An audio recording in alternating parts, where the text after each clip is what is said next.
Okay, well, look, quick turnaround, isn't it? But in terms of fatigue and health, how is everybody after Fleetwood? Yeah, everyone's good. Everyone's trained.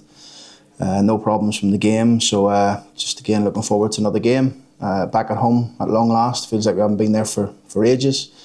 Looking forward to it. Would it be perhaps the same squad, if not the same starting 11? Yeah, we've got a good squad. So we always, like I say, we always pick a team that we think's best for this game.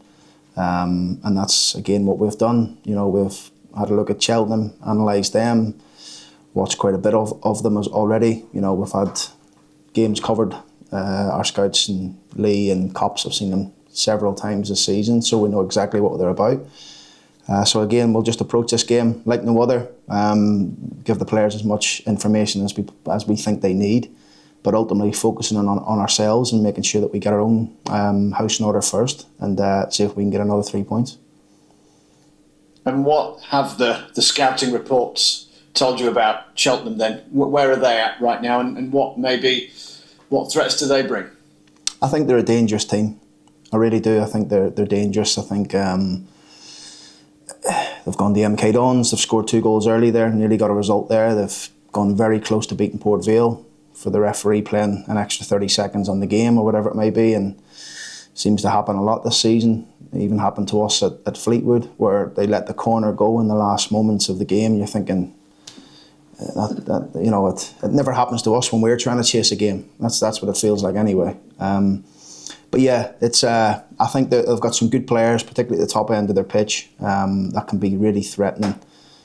So we've got to be ready for that. But ultimately, we've got to get our own team right. We've got to get our own plan right, and hopefully follow the 3 points from Fleetwood onto Saturday's game. But it'll be difficult. You know, all games at this level are difficult.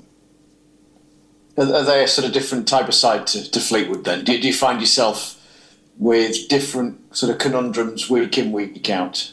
No, I think they're flexible. I think they can play in different ways and different shapes, and we've seen them in a 4-2-3-1, 3-4-3, 4-4-1-1 against Tranmere. So we've seen them play different ways. And that's what I mean by they're dangerous. You know, we're not quite sure what they'll come to us with, but we know them individually and collectively, and we know what they're about. So.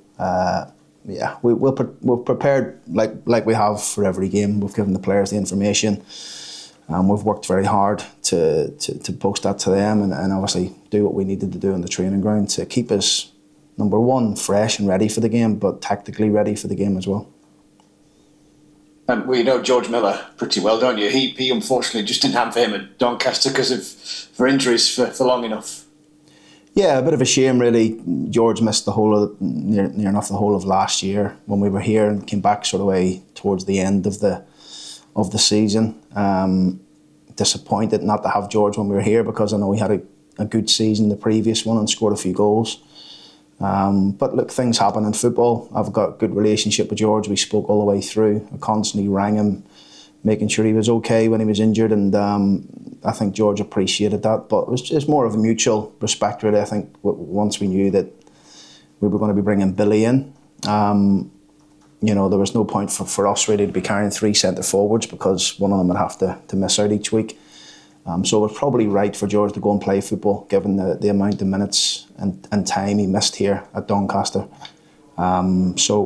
Yeah, good on him. I hope he has a really good season for Cheltenham after Saturday's game, and he has the quietest game he's ever had for them on Saturday. But the most important thing for us is to try and focus on ourselves and make sure we're ready to go.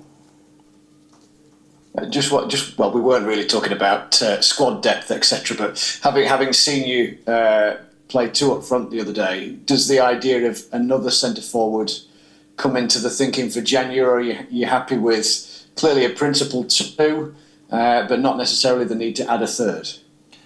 We're already ahead of the game in terms of what we need to do in January. We've sent an offer into a club today for a forward player that can play all across the front end of the top end of the pitch for us. So we'll await to hear that back. I think it's, speaking to the club, I think it hopefully could happen for us, but we'll see. So yeah, we're ahead of the game on that. You know, we don't want to mess around and wait till the 15th, 16th, 17th of January to get our targets. We want to be ahead of the curve on it. So yeah, that's definitely an area that we will recruit for, because you know, for me, you can't have enough flexibility at the top end of the pitch, and we'll look to do something like that. Right, okay. I must admit that was a better answer than I was expecting. So is that a loan transfer or a cash transfer? How are you? What's the thinking there? It'll be. Listen, January's not a month to be. You know, there's not many teams in January, particularly at this level, go out and buy people. So it will be a loan if we can get it right. But if it's not, I mean, we've got a lot of different targets. You know, we work so hard from window to window, in between windows, as a recruitment, in the recruitment side of it, to get the right profile. There's a lot of work goes into it, dossiers and books and all sorts of stuff, clips, everything that goes into it. And we have a massive file in terms of new recruits and people that will fit into our system. Obviously, we always go after the number one target first, just like we've done now. And we'll see if we can get it, over the line. It's not something, maybe we're not expecting a decision like later on today. It might go over for a couple of days, but what it does do, it gives us a way in, an option to let them know that we're serious here. So let's see. I was, however, going to ask about, for various different reasons, Yeboah, Fleming and Emmanuel haven't played recently or haven't played much. Clearly some are young kids developing their careers. Will they be sort of moved back in January? No, not necessarily. I've not even thought about moving anyone away from the football club January. It's mainly we want to try and build on the squad that we've got.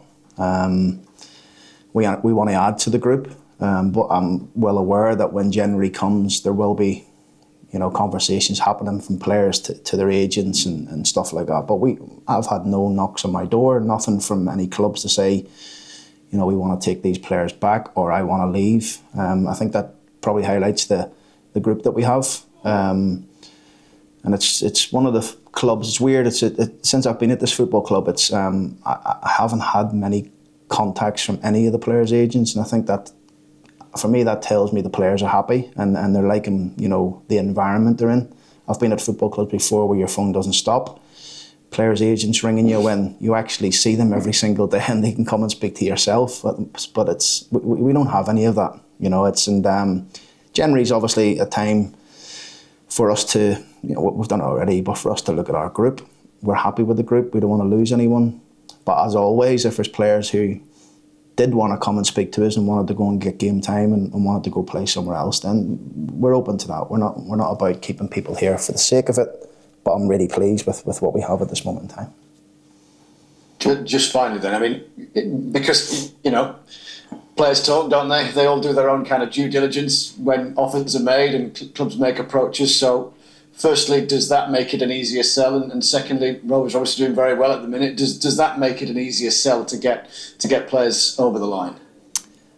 It's never easy to bring a player to a football club. It's difficult. I spoke about this before. It's there's a lot of hurdles you've got to go through and a lot of people you've got to speak to make things happen. So it's just the start. It's an offer into the football club, and I've spoken to the club itself anyway, and they would be very happy for the boy to come to us. I've not yet spoken to the boy. I wouldn't do that unless I got an offer. The offer was accepted. But yeah, it's this. We're always working to try and improve, and that's the most important thing. We want to get better, and we've got a group of players who are in a good position at this moment in time, but we also want to be stronger when we come out the other side of January, but we don't want to be any weaker for sure. So, and that's something that I was very clear, and Gavin and Terry, when we had this meeting, that we were all very clear that we do not want to be any weaker than what we are. So that gives me the green light to go and make us stronger.